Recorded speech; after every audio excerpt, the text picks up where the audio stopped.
اسلام کے نظام کا ایک نمونہ دنیا میں پیش کریں۔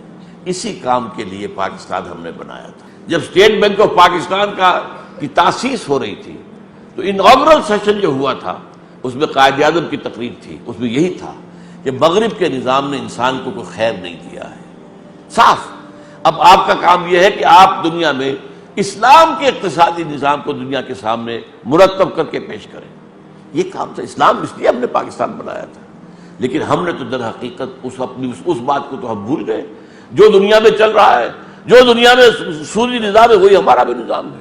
یہ یوں سمجھئے کہ ماسٹر سٹروکس ہیں 4: سود حرام، جوا حرام، منشیات حرام، اور جنس کی بنیاد پر کمائی۔ ہر اشتہار پر عورت کو کیوں بٹھا رکھا ہے؟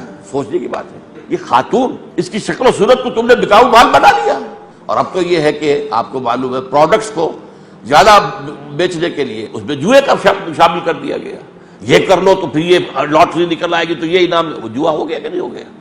آپ نے جوئے کے ذریعے سے اپنے پروڈکٹ کو جو ہے وہ آپ لوگوں کے اندر عام کرنا چاہ رہے ہیں۔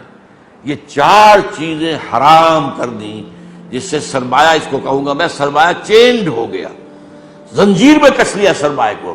سرمایہ صرف سرمایہ کی حیثیت سے کمائی نہیں کر سکے گا، اس کا نام سود ہے۔ اور اسلام میں جتنا حرام سود ہے اتنی حرام کوئی اور شے نہیں۔ اسلام کا نظام معاشی، روحانی، احسانی، ایمانی سطح پر highest and purest form of voluntary socialism, یہ آپ سے جبر نہیں کرے گا کہ جو بھی ضرورت ہے دے دو، نہیں، جبر نہیں ہے۔ جبر صرف ہوگا زکوٰۃ کی حد تک، یہ تو قانون ہے، یہ دینا پڑے گا، باقی رکھو اپنے پاس۔ چاہو تو اللہ کے بینک میں ڈپازٹ کرا دو، اگر اللہ کی راہ میں دے دیا ہے تو کہاں گیا وہ اللہ کے بینک میں ڈپازٹ ہو گیا ہے نا۔ اب یہ تمہارا چوائس ہے، یہاں دنیا کے بینکوں کے اندر رکھ کر ڈپازٹ کر کے سود کھاتے تو حرام، اللہ کے بینک میں رکھو ذرا، وہ 700 گنا ملے گا وہاں پر کم سے کم۔ یہ جبر نہیں ہے۔ صحابہ کرام میں سے بھی بہت سے لوگ تھے جو کاروبار بھی کرتے تھے، جائیدادیں بھی تھی، پیسہ بھی ان کے پاس ہوتا تھا، تبھی تو آخر ایک وقت پر آ کر وہ چندے دیتے تھے۔ اگر غزوہ تبوک کے موقع پر حضرت عثمان نے اتنی دولت پیش کر دی تو کہاں سے آ گئی تھی؟ کہیں جمع ہوئی تھی تو تھی نا۔